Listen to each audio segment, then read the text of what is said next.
Hello my dear students, welcome to Magnet Brains Hindi medium. महान व्यक्तित्व की श्रृंखला में प्रज्ञा गुप्ता लेकर आई हैं आपके लिए पाठ 15 तानसेन के प्रश्न और उत्तर। महान संगीतज्ञ के इस पाठ को हम पूरी तरह अच्छे से पढ़ चुके हैं, समझ चुके हैं, जान चुके हैं कि तानसेन कौन थे, उनका बचपन का नाम क्या था, किस प्रकार स्वामी हरिदास ने उन्हें संगीत की शिक्षा दी, किस प्रकार वो ग्वालियर तक पहुंचे, ग्वालियर में पहुंचने के बाद बहुत सारा ज्ञान अर्जित जो उन्होंने संगीत के क्षेत्र में किया, किस प्रकार की राग रागनियों का उन्होंने खोज की, किस प्रकार उनकी माँ सरस्वती की उनके कंठ पर, उनके वाद्य यंत्रों पर उनकी कृपा थी, वो सब हमने जाना। इसके बाद किस प्रकार मृत्यु हुई उनकी, कहाँ उनकी समाधि बनाई गई है, ये सारी चीज़ें हमने पढ़ ली हैं। तो आइए शुरू करते हैं इस पाठ के प्रश्न और उत्तर, जो कि यहाँ से शुरू हैं। पहला प्रश्न है, तानसेन का वास्तविक नाम क्या था? अगर मेरी 2-3 सेकंड्स की पहले की बात आप रिवाइज कर लें, याद कर लें, तो मैंने अभी अभी उनका नाम लिया है। जी हाँ, उनका वास्तविक नाम तन्ना मिश्र था। ठीक है, तन्ना मिश्र उनका वास्तविक नाम था। चलिए बढ़ते हैं अगले प्रश्न की ओर, जो कि है तानसेन ने संगीत किन किन लोगों से सीखा था? तो तानसेन ने संगीत सबसे पहले स्वामी हरिदास से। कौन थे ये हरिदास जी? जब इन्होंने शेर की आवाज़ निकाल के डराया था और इनकी कला से, इनकी प्रतिभा से जो सबसे अच्छे तरीके से और पहली बार परिचित हुए थे, वे थे स्वामी हरिदास जी। ठीक है, याद आया ना वो घटना आपको? और दूसरे थे स्वामी हजरत मोहम्मद गौस जी, जो कि ग्वालियर में संगीत सिखाते थे। ग्वालियर के एक संगीतज्ञ थे, ये दोबारा इनके पास से, इन्हीं के पास संगीत सीखने के लिए भेजे गए थे। कौन? स्वामी हजरत मोहम्मद गौस जी। ठीक है, तो इस प्रकार आपने दोनों प्रश्नों के उत्तर जान लिए हैं। अकबर का तानसेन से परिचय कैसे हुआ? बिना उत्तर देखे आप मुझे बताइए कैसे हुआ। जी हाँ, इनका परिचय जो सबसे पहली बार हुआ था वो रीवा नरेश की एक संगीत शाला जो चल रही थी उसमें हुआ था। इसको उत्तर के रूप में कैसे लिखना है वो यहाँ पर देखिए। अकबर ने रीवा नरेश के दरबार में तानसेन का गाना सुना और वहीं दोनों का परिचय प्राप्त हुआ दोनों को। यानी सबसे पहली बार दोनों कहाँ मिले थे? रीवा नरेश की एक संगीत दरबार में मिले थे। पाठ अगर अच्छे से पढ़ लिया जाए तो प्रश्नोत्तर हो जाते हैं बहुत आसान। तानसेन की सफलता का मूल आधार क्या था? जी हाँ, ये मेरा बिल्कुल प्रिय प्रश्न और प्रिय उत्तर बन चुका है, और जो आप बच्चों के लिए भी है बेहद आवश्यक। तो इस उत्तर को पढ़ें, लिखें, समझ लें और जीवन में आत्मसात जरूर करें। तानसेन की सफलता का मूल आधार उनके कार्य के प्रति निष्ठा, यानी कि डेडिकेशन जिसे आप कहते हैं, और निरंतर कठिन अभ्यास जिसे हम कहते हैं प्रैक्टिस। तो दो चीज़ें मनुष्य को सफल बनने से, महान बनने से बिल्कुल नहीं रोक सकती। ये दो चीज़ें अगर आपके जीवन में है ना, तो ये जो सफलता शब्द है, ये जो सफलता शब्द है ना, इसको आप पाने से आपको कोई नहीं रोक सकता। ये आपको खुद आकर कहेगी कि लो भाई मैं आ गई हूँ, अब आप सफल हो जाइए। ठीक है, तो यहाँ पर आपको ये दो चीज़ें बहुत आवश्यक हैं, जो कि तानसेन की भी सफलता का मूलाधार थी। कार्य के प्रति निष्ठा और निरंतर कठिन अभ्यास की आदत। ये दो चीज़ें बच्चे भी अगर सीख लें तो जो बच्चों की उलझन होती है ना, मुझसे नहीं बन रहा, मुझे समझ में नहीं आ रहा, मुझसे नहीं हो पाएगा, ये शब्द उनकी डिक्शनरी से ही हट जाएंगे। बढ़ते हैं अगले प्रश्न की ओर, जहां है सही विकल्प छांट कर लिखिए।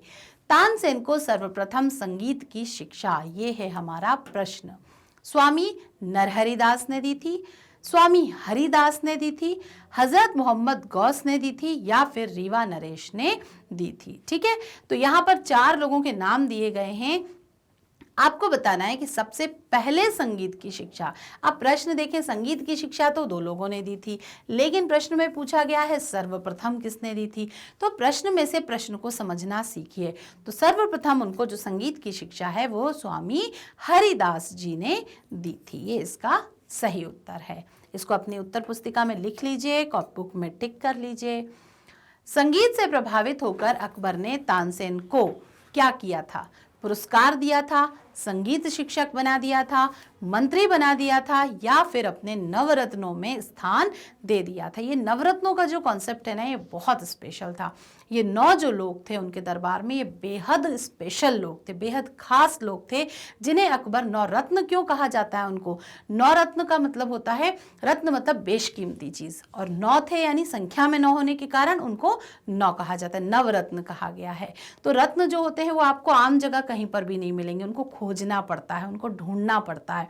तो उसी प्रकार जो इनके दरबार में 9 रत्न थे वो अकबर ने यहाँ वहाँ से बहुत अथक प्रयासों के बाद खोज कर उनकी प्रतिभाओं को समझकर अपने दरबार में रखे थे, इसीलिए वे नवरत्न कहलाते थे। तो प्रश्न था हमारा कि संगीत से प्रभावित होकर अकबर ने तानसेन को क्या किया? जी हाँ, तो उनको अपने 9 रत्नों में स्थान दिया, नवरत्नों में स्थान दिया था। ठीक है, बढ़ते हैं अगले प्रश्न की ओर, जो कि है रिक्त स्थानों की पूर्ति करो, यानी फिल इन द ब्लैंक्स। संगीत की विभिन्न राग रागनियों में पारंगत होने के बाद तन्ना मिश्र किस नाम से विख्यात हुए? तो फटाफट से बता दीजिए किस नाम से विख्यात हुए। जी हाँ, मैं लिख देती हूँ। इस सब को करने के बाद वे यहाँ पर तानसेन के नाम से विख्यात हो गए थे। अगला प्रश्न है, तानसेन की सफलता का मूल आधार उनकी कार्य के प्रति क्या? निष्ठा, कार्य के प्रति निष्ठा, जिसे हम डेडिकेशन कहते हैं, तथा निरंतर कठिन अभ्यास। जो चीजें कठिन लगती हैं वो कैसे ठीक हो सकती हैं? अभ्यास से, प्रैक्टिस से ठीक हो सकती हैं। तो कठिन अभ्यास की आदत थी। कठोर परिश्रम और लगन से व्यक्ति निश्चित ही खालिस्तान के शिखर पर चढ़ सकता है। जी हाँ, सफलता के शिखर पर चढ़ सकता है। ठीक है, तो उत्तर देखेंगे आप यहाँ कि किस प्रकार हमने इन प्रश्नों के उत्तर यहाँ पर लिख लिए हैं। आप अपनी पुस्तिका में इनको फिल कर लीजिए।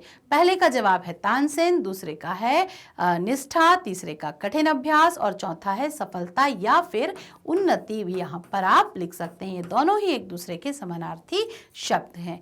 तो इस प्रकार हमने यहाँ पर अभ्यास कर लिया है, ये पढ़ लिया है। इस पाठ की लगभग हम कंप्लीशन की तरफ आ चुके हैं, क्योंकि हम पाठ पढ़ चुके हैं, सार पढ़ चुके हैं, और अभी हमने प्रश्नोत्तर भी कर लिए हैं। बचे हैं इसके बहुविकल्पीय प्रश्न, जो जल्दी ही मैं लेकर आऊंगी। तो पाठ हो गया आपको पूरी तरह कंठस्थ। अब आप सब कुछ अच्छे से समझ चुके हैं कि तानसेन, तन्ना मिश्र जी की तानसेन तक बनने की जो यात्रा है वो कैसे कैसे चली, वो आप पूरी तरह सुन और समझ चुके हैं। देखते रहिए मैग्नेट ब्रेन्स का हर एक वीडियो, करते रहिए अपना विकास, और कक्षा और परीक्षा दोनों में कीजिए अपना एक्सीलेंट प्रदर्शन, यानी कि बेहतरीन प्रदर्शन। निश्चित रूप से मैग्नेट ब्रेन्स के वीडियो देखने के बाद आप अपने स्वयं में एक बदलाव देखते होंगे, जो है आपका आत्मविश्वास बढ़ जाना। क्योंकि जब हम किसी चीज़ को आसान से आसान शब्दों में सुनते हैं ना, तो वो हमारा आत्मविश्वास बढ़ा देती है। निश्चित रूप से जब क्लास में, कक्षा में आपसे ये स्कूल में पढ़ाया जाता होगा, पूछा जाता होगा, तो आप आतुर होते होंगे जवाब देने के लिए, क्योंकि आपने बहुत आसान शब्दों में सब कुछ पढ़ और सुन रखा है। तो ऐसे ही कीजिए। आपको इस चीज़ के लिए मैं शाबाश कहना चाहूँगी। अगर आप ऐसा कर रहे हैं, उत्तर पुस्तिका में लिखने के लिए भी लिखने का खूब अभ्यास कीजिए। जो प्रश्नोत्तर आप यहाँ पर पढ़ते हैं उनको लिख लिख कर देखिए, याद करिए, ताकि आपका हर तरह से विकास हो सके। मैग्नेट ब्रेन्स जो आपके लिए लेकर आया है वो किस 2-4 छोटी मोटी चीज़ें नहीं है, ये लाया है ज्ञान का खजाना। कैसे? CBSE, English medium, Hindi medium, UP board, Bihar board, प्रतियोगी परीक्षाएं, सीयूईटी, एनटीएससी, साथ ही साथ हर विषय के ओलंपियाड्स भी, और उसके साथ साथ स्पोकन इंग्लिश भी, क्योंकि हम चाहते हैं कि आप सिर्फ भारत में ही नहीं, विश्व में प्रसिद्ध हो, विश्व में आपका नाम रोशन हो। सीबीएसई के ये सारी जो सिलेबस चल रहे हैं, MP board, UP board, Bihar board, Rajasthan board, सभी सिलेबस ये जो धीरे धीरे करके आप तक पहुंचने वाले हैं। तो जिस भी बोर्ड से आप संपर्क रखते हैं, संबंध रखते हैं, उसके वीडियोस निरंतर देखते रहिए, क्योंकि मैग्नेट ब्रेन्स आपको उपलब्ध कराता है इस प्लेटफॉर्म पर वीडियोस, जो कि बिल्कुल निःशुल्क हैं। किसी प्रकार का कोई चार्ज आपसे यहाँ पर नहीं लिया जाता। हमसे जुड़े रहने के लिए, हमारे साथ बने रहने के लिए, नए लोगों को हमारे साथ जोड़ने के लिए फेसबुक, इंस्टाग्राम, ट्विटर और टेलीग्राम की मदद आप ले सकते हैं। बुक्स और ई बुक्स के खजाने के लिए डिस्क्रिप्शन बॉक्स में जो लिंक है उस पर क्लिक करके आप उसे हासिल कर सकते हैं। हमारे साथ बने रहने के लिए, हमें इतना अपनापन और प्यार देने के लिए बहुत बहुत धन्यवाद। दिल से हम आपके आभारी हैं। वीडियो को लाइक, कमेंट और शेयर करना ना भूलें, क्योंकि ज्ञान बांटने से बढ़ता है। रखिए अपना खास ख्याल। मिलते हैं बहुत जल्दी। धन्यवाद।